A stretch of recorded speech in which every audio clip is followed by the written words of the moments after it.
Hello and welcome to the 007 Files, a podcast where we open up the filing cabinet drawers and look at every and any aspect of our favorite fictional spy, Bond, James Bond. I'm co-host Javi Trujillo, and joining me today are my fellow 00s, David Lee and Bill Koenig. How are you today, gentlemen? I am doing very well, thank you. I'm doing fine. In this installment, we are delighted to have Mark Wooldridge on the show. In addition to his YouTube channel Views from Mark, he is the current president of 007 GB, the British James Bond fan club. Welcome, Mark. Hi, folks. How are you doing? Thanks for having me. So as we begin, we've got a few icebreaker questions for you, sir. Okay. How were you first introduced to James Bond, and what cemented your fandom? I hate to steal somebody else's line, but Sam Mendes, I think, summed it up brilliantly. When you're a Brit, when you're a child, you're in your mother's womb, you hear two things, her heartbeat and the James Bond theme. And I think, as cliched as that sounds, it does kind of sum up my experience. I just remember kind of, in my instance, growing up in the early 90s, I forever remember on a holiday weekend, there would always be one of three movies on the TV: Superman, Indiana Jones, or a Bond movie. And that was kind of my first introduction. It was always the same kind of movies. You'd have your classics like Goldfinger. You'd occasionally have Live and Let Die, A View to a Kill, and The Living Daylights are the ones that kind of primarily stick in my head as getting me hooked into this world of Bond from a very early age. And it's all been, I would say downhill, but it's not. It's been uphill since then because it's just got better and better. I think that experience is universal among anybody who was brought up in Britain. And I'm not sure quite if people from the rest of the world can understand how ingrained it is in Britain. No, I think this is, I think people, they have a sense of it, from around the world. I have a lot of friends now over in the States. Obviously, I've got friends in Europe, and everyone kind of gets it in some way, in some level, because I think we all have that experience when we're growing up. Whatever age we are when we're introduced to Bond and the movies. Everyone has that kind of shared experience, but there is, I think, something definitely unique. It's within our DNA as Brits. Mm-hmm. If you grow up in the UK, it's kind of, it's etched into your DNA before you're born. So yeah, it is something that kind of, it stays with you once you're bitten, that's it. Absolutely. And I find it fascinating too, because we don't really have like an American equivalent of that. Like we have national, people you could consider like a national hero, like Captain America, or like you mentioned, Superman. But there's not really like one character that the whole country rallies behind, goes to see everything and gets into it, celebrates it the way that, England does with James Bond, which is, it's just a weird, special alchemy that's only you guys, a little envious of it. Well, and in the case of the States, I think the size of the country contributes to that. I mean, I don't know off the top of my head how the UK compares in size to the US, but obviously it's much smaller. Yeah, I think it gets swallowed up. Yeah. I mean, back in the day, there was a US Bond fan club, and it put out a magazine. I believe Raymond Benson was involved with it, but it was in the 70s and the 80s, and I think it just kind of went away in the 80s. So American Bond fans, either they join a British outfit like Mark's, or they do something else. I don't know. We celebrate alone in silence. You're never alone. There's fans there's fans everywhere. I mean, literally, again, another cliched quote. We have people everywhere, but I think that's the Bond fandom. You don't have to be a member of a club or an organization to know that there are Bond fans universally everywhere, which is great. Who's your favorite Bond, Mark? Okay, that's. I knew the question was coming. It's a tough one. I mean, I love them all. I think there's something to love in all of the great actors that we've had portray Bond. Sure. For me, again, it comes back to those early introductions. But I will say, I kind of have to go with my first cinematic experience of Bond. So the first Bond film that I saw in the cinema kind of obviously that's a very special moment. I think, Pierce Brosnan is definitely right at the top of my list because GoldenEye was my first Bond film in the cinema. But it's a really tough one because, like the question of what's your favorite Bond film, it kind of alternates. It can be dependent on my mood. Am I in the mood for Tomorrow Never Dies today, or am I in the mood for A View to a Kill and a bit of Roger? It's they're all great. They're all great. It's a really tough question though. But just because it was the first film I saw in the cinema, I will say Pierce is just he captures the character, I think, so well, and I found it really delightful, not just interesting, but delightful to see his progression through those movies and the portrayal that he put on the screen, which I think is wonderful. Oh, I agree with you 100% on that. He wasn't my first cinematic Bond. That was Octopussy, but he's certainly become my favorites over the years. And I was 18 when GoldenEye came out, so that had a pretty big impact on me. Even though that's not my favorite of his movies. But who would be your favorite Bond girl? I know you've met quite a few of them in person. I don't want to get you in any trouble, but yeah, that's a worse question almost. Again, I think the wonderful Bond girls, Bond women, whatever you want to call them, I really would be hard pressed to pick a favorite. I don't think I can, because the ones that I've been fortunate enough to meet, as you say, are all just the most incredible people and the nicest people, and so giving of their time and stories. And like, I'm never around them and I don't have a smile on my face because they're just the warmest, nicest people. And that probably sounds a bit gushy, but it's true. If I had to pick someone that I would really like to meet, is Sophie Marceau, because I thought in The World Is Not Enough, again, seeing that in the cinema as not even a teenager, I don't think at that point necessarily. Was I? No, I probably was actually, just about. Seeing her in the cinema and not having the same appreciation of the movies then. Like when you're watching it as a kid, you're watching it for the spectacle and the action and the music. So you don't necessarily think, okay, I'm watching this and thinking there's a possible twist coming up, and I don't want to give anything away in case anyone hasn't seen that movie. But just her character in that movie, I thought it was one that really caught me off guard, and I thought she was great. And I think she's just someone that would be really cool to meet in person and have a chat with. Favorite film? Again, a really tough question, and it alternates between those very first ones that I saw growing up, but The Living Daylights is right up there at the top for me. The Timothy Dalton, I thought, was a really brilliant Bond. It's always a cliche to say he was underrated, but he was definitely ahead of his time, I think. John Glenn's direction of that movie, the action, the music, it just, for me, it ticks all the boxes. I'd say The Living Daylights is right up there, followed by Goldfinger. It's, if you're going to have a film, it's the one that kind of set the template, I think. Yeah, for me, in terms of like Connery, it's depending on the day, it's Goldfinger or Thunderball. And The Living Daylights is definitely one of those. When I rediscovered Bond as a teen and was just going through the whole series on VHS, because that's what was available at the time, that was when I definitely rewatched a lot. It was the first laser disc I bought was The Living Daylights. Wow. So that's how old I am. That's a great choice. That's a great choice. Yeah. I'm a big fan too. I think that The Living Daylights is a really solid entry in the series. It's such a good encapsulation of that decade and end of Bond, and it's fun. I love it a lot. Do you have a favorite novel?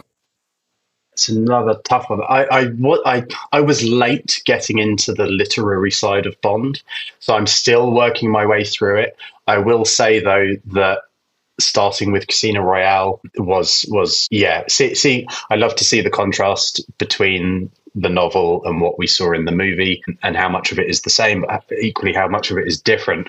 I'll say Casino Royale. Just again, I've not gone through all of them yet, but so I reserve judgment to change my mind. But yeah, we'll go with Casino Royale. Yeah, that one is. I mean, it's the first one. I mean, we wouldn't be here without it. I mean, it's always a good choice. Do you have a favorite score? I mean, anything John Barry. I mean, that probably goes without saying, but barring that, I would say and not just because he's a local guy to me, David Arnold's introduction with Tomorrow Never Dies was like, blew my mind. I mean, he's so inspired and respectful to John Barry. You can just get that straight away from those first opening bars in the, the Terrorist Arm Bazaar in the pre-title sequence. You feel Barry's in that cinema as well. But it's just the brilliant score. And I think he gets Bond. He gets the origins of that iconic score and the theme throughout the series. Yeah, I agree. I agree with you completely. Yeah, I've missed David Arnold since he's been gone. I'd love to have him back for Bond 26, but I'm not sure whether that'll happen. Fingers crossed. We live in hope. I agree. I think he absolutely. would be great to come back. I'm going. He's doing a concert at the Barbican next month in about 2 weeks' time, which I'm going to attend, and it's kind of an in conversation as well, I believe. So I'm looking forward to that. I think he's doing quite a few things this year, but whenever I get the chance to see him or to listen to his scores in person in a theatre with a big, the Symphony Orchestra or the London Film Orchestra, I'm there. So yeah. And Arnold had the misfortune of a shift where Eon, during the Eon era, Eon decided on the composer, and maybe the director suggested, but John Barry's doing okay, fine. We'll have John Barry, and he forget, did he do 4? 5. 5. So he had kind of become the in-house composer in that period. Then they made the decision that the director gets to pick. And so that's why, that's how we got Thomas Newman, because he was a Mendes guy. There was another guy picked for No Time to Die, but Dan Romer. Yeah, thank you. His score was deemed too extreme or too different. But instead of, how about we go back to David Arnold? No, they didn't think that. They went with Hans Zimmer and Company instead. But he'd do it. David Arnold, he'd do it.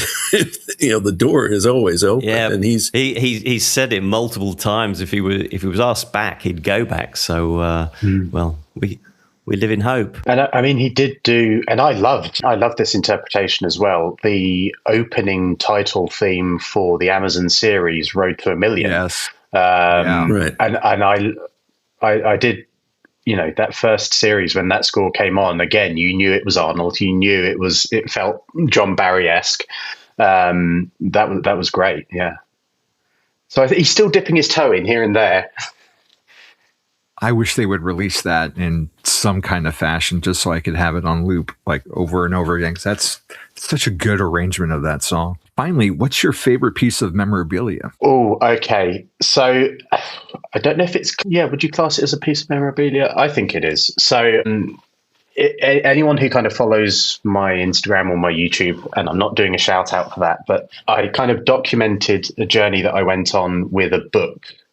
In particular, it was a photography book called Daniel Craig's Bond, and it's basically an incredibly rare, limited book. There was only 1,000 of them printed, and it was given to cast and crew, as well as some customers of Amiga, because Amiga produced the book with Greg Williams, the photographer.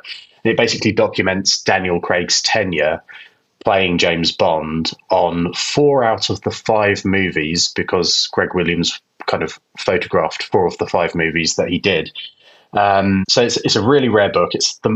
I'm into photography anyway, so I've got a lot of photo books, coffee table books, but it is the most beautifully produced and well printed book. I've never seen anything like it before or since. But to cut a long story short, after I was lucky enough to get a copy of this book, I kind of decided, do you know what? It would be quite cool if I could get Barbara and Michael to sign it, or if I could get Greg to sign it, that would be amazing. And maybe even Daniel. It was a pipe dream. But I basically spent about 2 years going on this journey, sending emails, and I managed to get it signed by all of them, which is very lucky. But it's my favorite and most prized piece of memorabilia or Bond related Bond related item that I have, and it's something I will never part with. But I love it to bits. That sounds amazing. Yeah, I had a feeling you would say that. I followed that journey on YouTube, and it's just an amazing, incredible story. And hats off to you for your persistence and getting that taken care of. Thank you. Yeah, no, it's one of those things. Once the journey's over, you think, what's next? What could I go for next? But I mean, it was incredible to do that. And I have to say, a massive thank you to the CEO of Amiga, Reynold, Mr. Reynold Ashleyman, who kind of originally gifted me a copy of the book. And that he was very supportive in, willing to being able to sign it as well. He was in London for another event that Amiga were doing, and he said, "Oh yeah, if you can come to the hotel in the morning, I'll sign." So we did, and yeah, it was great. It was great. Well, speaking of what's next for you, and with all that established, tell us about 007 GB. Like, how did the club get founded? So 007 GB kind of came to existence towards the very end of 2022. I think it was end of 2022, beginning of 2023. And it was founded by our founder, Philip Dewhurst, who was president of the club for three years, pretty much. And basically, there was a UK club years and years ago, but that kind of stopped, and there wasn't anything kind of within the English-speaking world. There wasn't a fan club. So there was the French club, the German, the Swiss, who all do amazing events, have their own club magazines and amazing members, and are doing wonderful work, kind of celebrating Bond. But there wasn't anything within the kind of English-speaking world. If you wanted to join a club, you would get your magazine maybe in French or German. So that he kind of recognized that there was a desire and a want for a UK club or a British club. And he basically set it up, and with the intention of tying it to raising funds for charity in support of things like UNICEF and other charitable causes. If we could do that, it was something that was very close to Sir Roger Moore's heart. He was a UNICEF ambassador. So yeah, Phil set up the club, and it just kind of took off really from that moment onwards. We started doing events, meetups, galas, presenting lifetime achievement awards, you name it. We've been doing it since. But it all started with Phil and his vision to have a UK club, British club, and to put on events, have a magazine, and just do things to celebrate Bond. And while the club is GB, is it limited to only members of Great Britain, or can anyone around the world join? Absolutely not. We literally have people everywhere. No, everyone is welcome. We have international memberships. We basically have two types of memberships: a UK membership and an international membership. And the only difference there is a slight difference in price, purely because of the postage costs that it costs to send, club magazines internationally. It costs quite a lot more than it does to send it within the UK. So that's literally the only difference. So yeah, everyone is welcome. And certainly since I've kind of taken over since November, and our memberships for this year opened, I think, on the 07th of January. That wasn't planned, I swear. But since that moment, I've seen the different lists of countries of where people are signing up from. So we've got Mexico, we've got the States, we've got Japan, we've got France, we've got all, so many places in Europe, we've got Australia. It just blows my mind that Bond literally reaches so far across borders. And it's wonderful, really is. Why do you think that your club has been successful where the previous, I think it was the International James Bond fan club, wasn't it, before? And why have you been successful and they folded? I mean, it was years ago, it must be 20 years ago they stopped doing anything actively, I'd say. Yes, I think it was before my time, so I can't really comment as to why it wouldn't have worked out for them. It was before I was kind of even aware that there were Bond fan clubs. So I can't really comment as to why those would have stopped. Obviously people's priorities change. I don't know if that was the case with them. I mean, for example, myself and all of the board that are on the 007 GB board, we're all volunteers. You know, we've got day lives and our own working lives and families and everything outside of the club. So it can be a lot. So, you know, I don't know what the circumstances were for them, you know, kind of stopping it. We just knew that there was a gap, you know, and people were certainly within the UK kind of not crying out for, but keen to have something of our own. You know, we could see the amazing things taking place in France, in Germany, in Switzerland.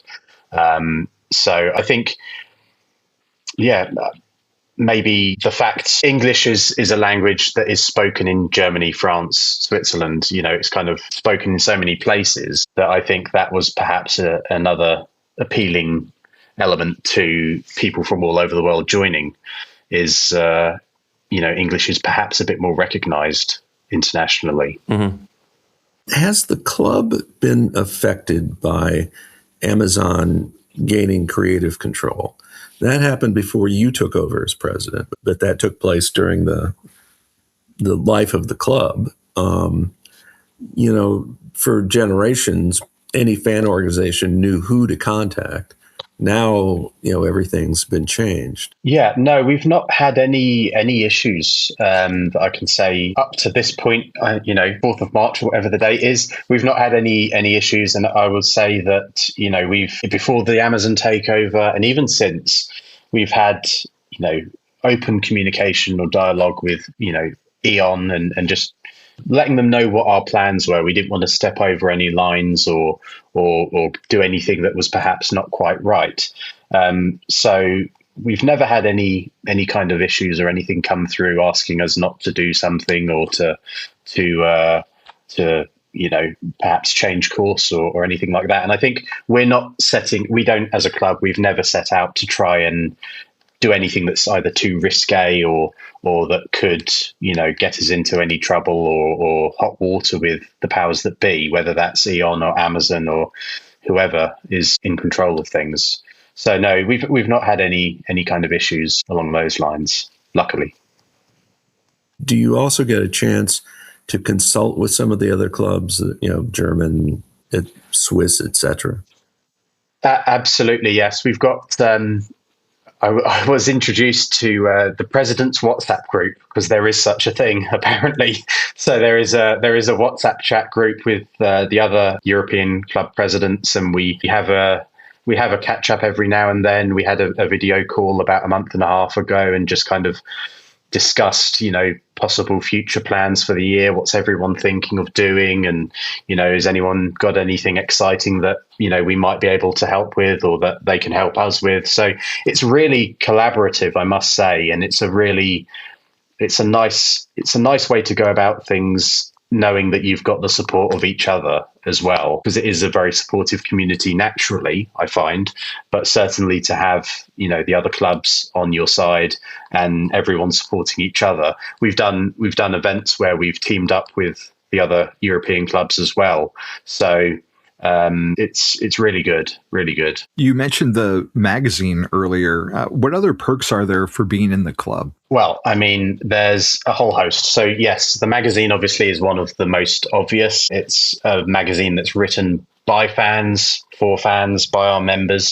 covers, you know, so many different subjects. And I think people really enjoy actually having that physical printed, you know, material, because it's getting rarer and rarer to find, you know, quality printed magazines these days. So that comes out once a year. We're actually working on this year's already. For obvious reasons, it takes a long time to pull it all together, then do the designs, get the photo licensing and everything else. So you've got the magazine, you've got a membership card that you get. Everyone gets their own unique membership card. Hopefully you've got yours in the post, or if you haven't yet, it is on its. Oh yeah, there we go. The international ones do take a bit longer to arrive, but yeah, so you get a membership card, you get your club magazine. Every membership automatically straight away from day one helps support UNICEF and our fundraising mission. So a portion of every membership is donated to UNICEF as well. So there's already a charity element baked into everything right from day one, which is great. And our members are so supportive of everything that we we try and do raising money in support of UNICEF and other charities as well. You also get a monthly e-newsletter, so an email newsletter that comes through once a month that will tell you about what's been going on either within the club or other events that have taken place with other groups, or if there's an event coming up or that has been announced that we think our membership may be interested in. For example, the David Arnold concert at the Barbican next month. Some of our members hadn't heard of this and they've since booked. So I think we may even have a mini meetup in the bar before and after, or before, during and after the actual concert. It'd be a wasted opportunity if you didn't. It would. It gets you as well within that email newsletter. You get first come access to any of the events that we're putting on throughout the year, exclusive access to those events as well. And there's a whole host of different benefits. And I think for the price point, we are, I think, one of the most reasonably priced groups out there. And I think we're fulfilling members' dreams, hopefully. Yeah, it's great value, I think, for what our members get. And we're always looking to do more. For example, this weekend just gone, we had our first event of the year. And I think when I took over, I was adamant I wanted our first event of 2026 to be a free event for members, because our members obviously take the time to sign up to the club. They pay their membership. It's great to offer them an event, but if we could offer something that was free, that would be great. And we managed to pull that off. And we had a guest star who, was in Casino Royale himself, which was something incredibly special, and everyone loved it. So yeah, there's lots of benefits. Well, Phil founded the club, and obviously that would make him, the ideal president. But now it's your term. How did that come about? How did you get to be president? Is there an election in the membership? And what direction do you want to steer things going forward into 2026 and 2027? So, as I mentioned earlier, we all have our own lives outside of 007 GB and, everything else that's going on. Phil had some changes in his life and personal circumstance that meant he was going to be moving. And, there was a lot going on in his life, as there always is. He's always busy doing something or, traveling somewhere and what have you. Whilst it was never kind of confirmed until quite late on, there was indications that it was in his thought process that maybe it was time to hand over to someone else. And we had a discussion as a board. We are set up as a community interest company. So we're a non-profit. Everything that we make, if there's money left in the account at the end of the year, it automatically goes straight through to UNICEF. So we don't make we don't carry over any money. Every year we start from zero again. So because of the way that that's set up, we obviously have our board, and our board, we discussed when Phil made the announcement that he was going to be stepping down, we discussed, possible successors. I'd had a conversation with Phil prior to that, kind of asking his thoughts. Did he think this is something that I'd be right for? And I had his support, and I had the board's support. So we voted on it, and I not drew the short straw, but I kind of put my head up, and that was it. It was very quick. It still feels a bit like a blur, but so that's how that came about. It was all voted for by our board, and the support from the membership was overwhelming as soon as the announcement went out. Firstly, thanking Phil and appreciating everything that he'd done in getting the club set up and to where it was and is. And then when the announcement went out, I think a week or so later, that I was taking over the presidency, again, the support that came through. I think some people probably already might have guessed or assumed that I'd be the right person for it, because I had some messages in the meantime kind of saying, I think you should perhaps think about taking this on. Which was quite amusing. I was like, well, I can't confirm nor deny anything at this stage, but thank you. So that's how that all came about. It's in terms of to get messages of support than the other way around as well. It is. I mean, and luckily it was kind of universal support. And I think, I was very fortunate. I was brought on to the board of 007 GB within the first month or two.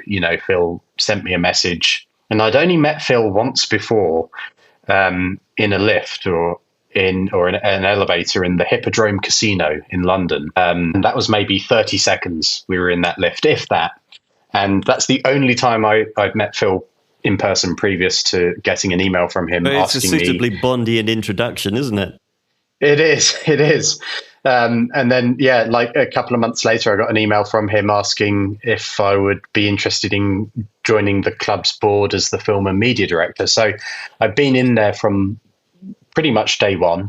I'd seen everything that had gone on in terms of how we organize the events, how we, pull things together and how we raise, the funds and charity support for UNICEF and what have you. I felt I was kind of in a position where I could understand what would be required.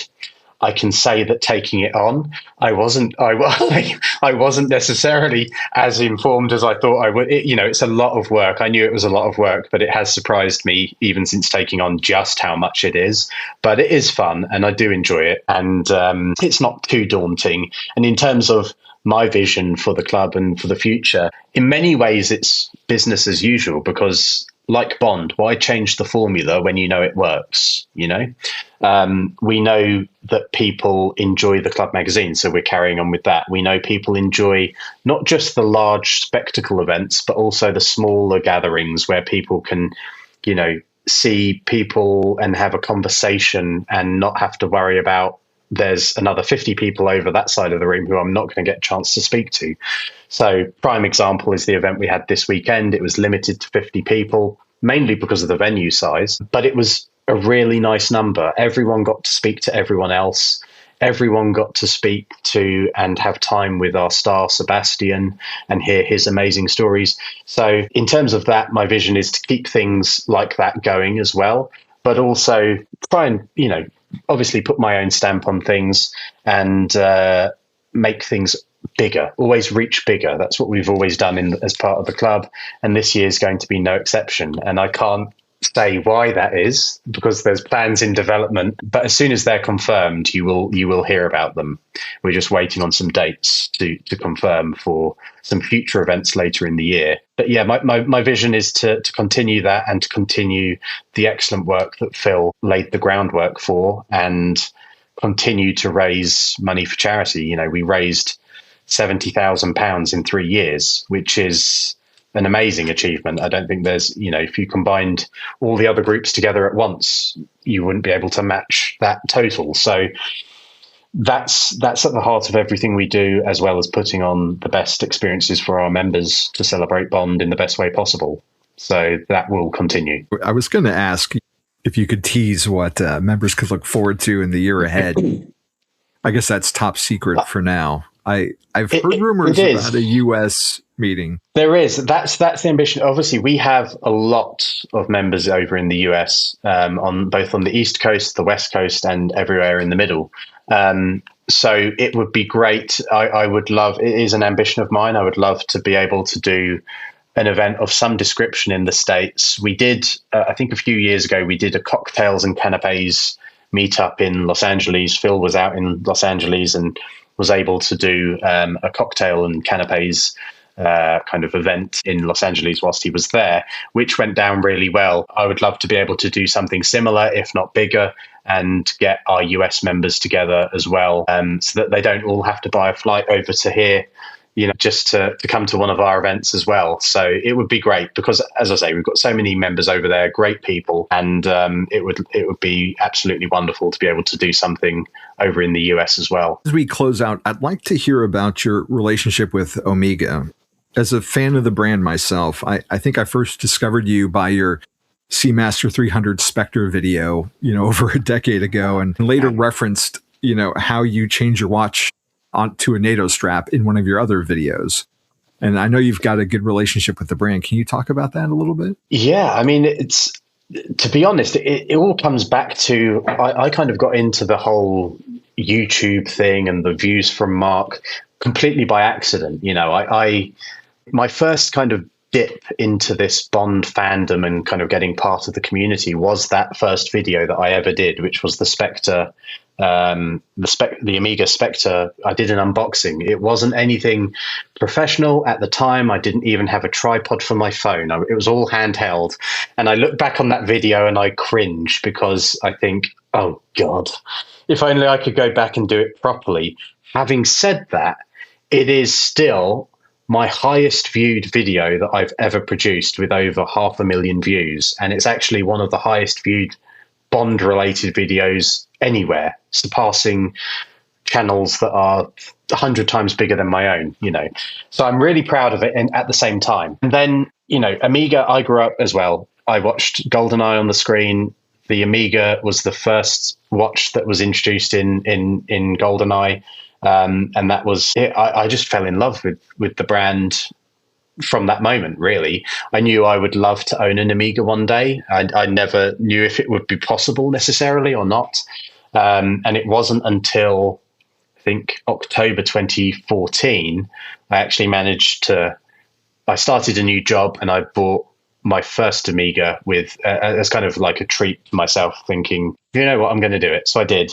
And it kind of started from there. And then the following year, I got the Spectre watch. And I think in terms of relationship, it kind of started with the boutique. I'd always go to the Regent Street boutique in London. And that's where I got my watches. And I'd got to know the staff there. They started to get to know me. They realized, obviously, this guy's a huge Bond fan. So when they had an event that was taking place in the Burlington Arcade, which is somewhere else that I tend to frequent now, because they've got to know me as well. But there was around No Time to Die coming out. They were doing an installation in Burlington Arcade, and they had an Amiga boutique as a pop-up. And because they'd known me before, they invited me to attend that event. And that's kind of how it all started. And it was at that event I saw the copy of Daniel Craig's Bond. They had a copy in store, and I that's the first time I saw that book. And I said to them, "This book's amazing. I've never seen it before." I said, "Is this for sale? Where do you get them from?" And that was the moment when they said, "Oh no, I'm afraid not. It was only for cast and crew, and there's not many of them left now, etc." And then off the back of that, I then emailed Mr. Ashleyman, Reynold at Amiga's HQ, and it kind of just grew from there. I think it just comes about through networking, really, and not intentionally networking. It's just natural conversations. I go into an Amiga boutique, and half the staff that are in there are wanting to talk Bond as well. They're asking me, "Have you heard anything? Who's going to be the next Bond? What do you think about the writer that they've brought in? Or Denis, what do you think of Denis Villeneuve?" And I was like, okay, yeah. So they're actively interested in Bond as well. It really does surprise me every time I go in, whether it's in Regent Street or the Covent Garden boutique that they have now as well. The staff in there are so knowledgeable. The customer experience is always so great. And they're always genuinely interested to know about you, but also to talk about Bond as well, which I think is wonderful. Yeah, it's not, I wouldn't say it's probably quite as Bond focused here in the US, but all my experiences at Omega boutiques there's definitely been a Bond focus, and there is somewhat of a Bond excitement when you talk about it with the staff. I don't really know how much of a fan they are of the series, but I've had various interactions in both Houston and San Antonio, and now we have one here in Austin, where it's just been a lot of fun to go in and look at the watches and talk with the staff and maybe chat Bond. And then, like you were saying, you go in enough times and you build up that rapport. I've got a great relationship now with James at our local boutique, and it goes beyond just horology, and we now talk about our kids and our families and so on and so forth. So it's that's why it's wonderful. Yeah. And since you brought it up, and I know Bill likes to ask this question of our guests recently, what are your thoughts and hopes? What style of Bond movie do you want for Bond 26? That's a great question. I think I would like something that there's been kind of the comparisons to the light chocolate, dark chocolate. Have you heard this thing where they say, you get the light chocolate, dark chocolate Bond in tone, and, whether it's more serious or a bit more lighthearted, not just because he was my first Bond in the cinema, but I really did feel like the Pierce Brosnan era, for the most part, had that really nice blend between, and the right balance between the more kind of the one-liners and the quips and the Roger Moore raised eyebrowness, and the more serious Timothy Dalton emotionally centered Bond that Pierce brought. I would like to see something a bit more along those lines come back. I think the Daniel Craig era was great, and it's what we needed at the time, because when you had the likes of the Bourne movies and everything else that was coming out in the early 2000s, it needed that kind of reset and shift. And it worked fine for those movies. But I would like to see perhaps a bit more leaning back the other way to a more kind of middle ground of fun Bond, but serious at the same time. And I think it's a trick. I don't envy Denis Villeneuve and Stephen Knight and the folks at Amazon, because they've got a really tough job to do here. And I wish them luck. If they need any help or want someone's opinion, that there's a million Bond fans out there that they can ask. Everyone's going to have an opinion of how they should be doing it. I think as long as they stick to the core, principles that we know and love and expect from a Bond movie, then I'm sure they're going to be onto a winner. And to be honest, I think there's so much anticipation and desire for Bond 26. It's going to be a success whatever they do, but I just hope that they just do it. They do it right, guys. Just do it right, please. I actually take some solace in the fact they are taking their time. Yes. A few months ago, I re-listened to a podcast I participated. It wasn't this one, it was another one. And everyone was afraid that Amazon was going to greenlight a whole bunch of streaming shows. That obviously hasn't happened. It's very clear.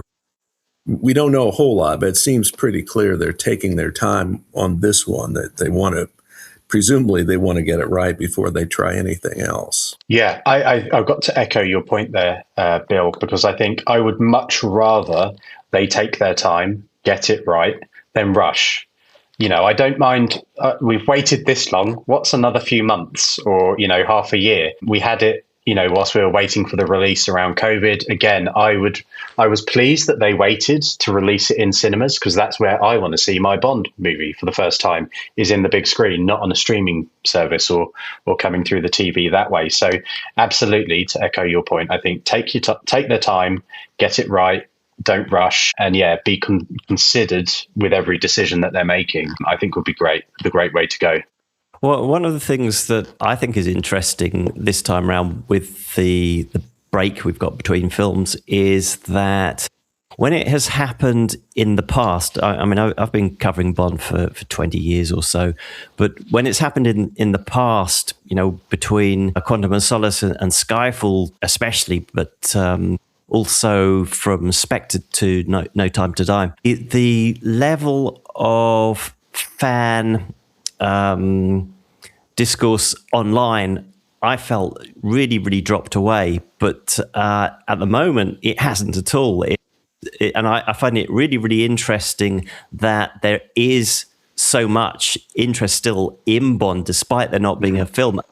For me, that's a hugely positive sign. Absolutely. No, I fully agree. I think there's always interest in Bond. It's why we always see the slightest hint in the air of an actor's name, and there's 1,000,001 links popping up saying this person's been in conversations with Amazon, he's already signed. I don't go in for any of that. This is just me speaking, but I do not go in for any of the clickbait stuff. I cannot personally stand it. I will take my news officially from when they have a press conference and they bring someone out physically and there's video of it. But it is great that there is clearly the interest there. And I don't think it's anything that's going to die down. I think it's great that it's continuing. And I think almost in a way, to Bill's point, taking their time just makes people more and more interested, if anything. And the interest grows because the more news stories there are, it might bring Bond into someone else's consciousness, and they'll start wondering, well, what's going on? What's next? Who is it going to be, etc. Yeah, the main thing I don't like about it is that every time they suggest a new Bond, I get a flood of emails saying, oh, is this true? And it's like, haven't you been listening to me? Yeah. But there you go. At least people are talking about it. Absolutely. Absolutely. Well, Mark, I can't thank you enough for coming on. Where can people find you and how can people sign up for the club? So you can find me usually, as I mentioned, in Burlington Arcade or propping up Dukes, sometimes having a martini. But if it's online, then you can find me on Instagram. My own personal account is Views from Mark, all one word. Same on YouTube as well, if you want to check out any of those videos that you mentioned earlier, very kindly. And for the club, gb.co.uk. We've got our website there. It has all of our links to our social media. You can check out our memberships and you get a feeling and a sense of what we're all about. We also have a YouTube channel where we have some coverage of past events that we've done, which is quite fun. And if you want to see, the likes of John Glenn giving an interview, or Vic Armstrong and Luciana Paluzzi accepting their Lifetime Achievement Awards, it's all on there for you to see. And well, thank you very much for being on. Bill and David, anything to promote as we head out? Not right now. We might have something if a certain video gets delivered. That's all I'll say. David? I don't have anything specific to promote at the moment, but you can find me at thejamesbonddossier.com. Well, thank you very much for listening, Mark. Thank you so much again for making time for us to talk about the club, and I really appreciate it. Best of luck keeping the British end up, and 007 Files will return. Take care.